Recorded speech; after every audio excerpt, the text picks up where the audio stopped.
दोसर पंडित और जते लूट को ल जाय छै हजम आ कि पंडित इहा दूटा एहन छै जे एहि में हजमान कतबू पाई दो दियौन लेकिन जब तक मामी मौसी नहीं दियौन हुनका मोन नहीं भरै छै। तो कही छथिन बौआ के माँ कही छथिन कि हजमा धीरे धीरे सा हजमा धीरे धीरे सा कट है बउआ के केस रे अदेह बउ तोरा सनेस रे ना कतेक प्रेम से कही छथिन कि हजमा धीरे धीरे सा हजमा धीरे धीरे सा हजमा धीरे धीरे सा कट है बउआ के केस रे बहु तोरा सनेस रे ना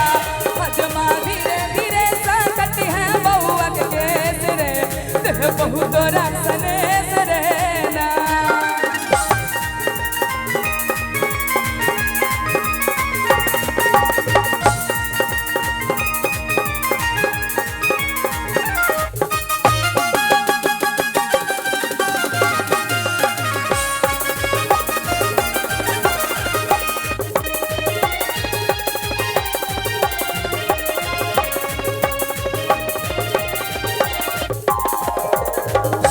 धीरे सकट है बहुआ के केस बहुआ के मौसी दे बो दहेज धीरे सकट है बहुआ के केस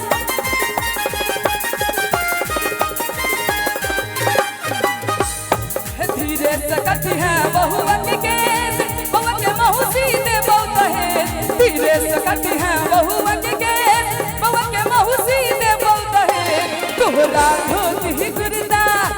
तोहरा धोती गुरदा दे बहु हम सनेस रे बहुआ हने का लब है रे ना हजमा धीरे धीरे संकट है बहुआ के केस रे दे बहु तोरा सनेस रे ना।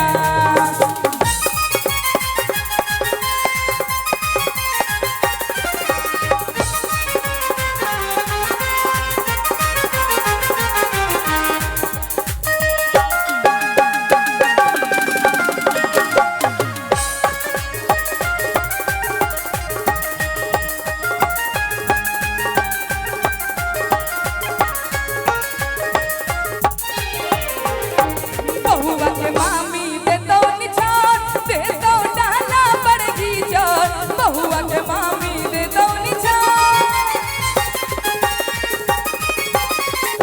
हे बहुआ के मामी दे दो निछाड़ दे दो डाला पड़गी चोर बहुआ के मामी दे दो निछाड़ दे दो डाला पड़गी चोर हजमा हजमा ने कही चली हजमा हंसी खुशी सा हजमा हंसी खुशी सा कट है बउआ के केस रे दे बहु हम सनेस रे ना हजमा हंसी खुशी सा कट है बउआ के केस रे दे बहु हम सनेस रे ना। अरे बाप तोहरे अलबेला रे बहुआ बाप तोहरे अलबेला रे बहुआ सब धन दे तौ लुटाई रे बाप तोहरे अलबेला रे बहुआ सब धन दे तौ लुटाई रे सब धन दे तौ लुटाई रे बहुआ सब धन दे तौ लुटाई रे सब धन दे तौ लुटाई रे बहुआ सब धन दे तौ लुटाई रे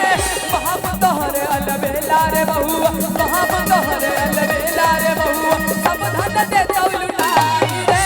बाप तोहरे अलबेला रे बहुआ सब धन दे तौ लुटाई रे।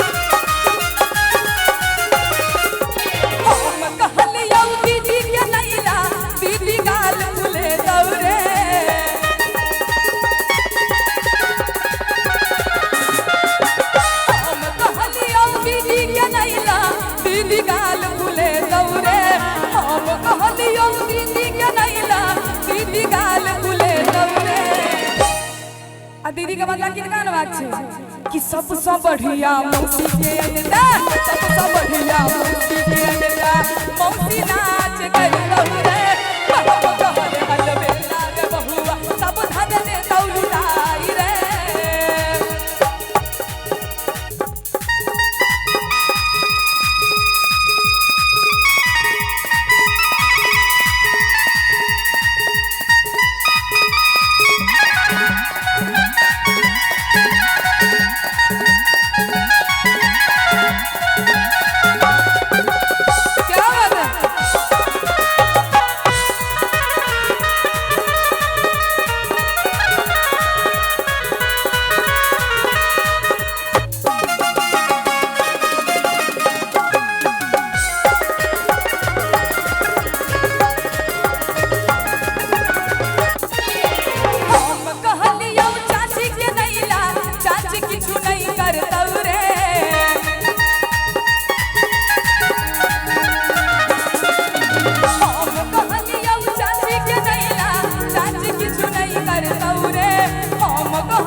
बरुआ के मामी मौसी आयल छथिन न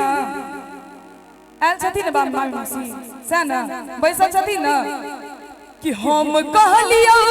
चाची के नैला चाची किछु नहीं करतौ रे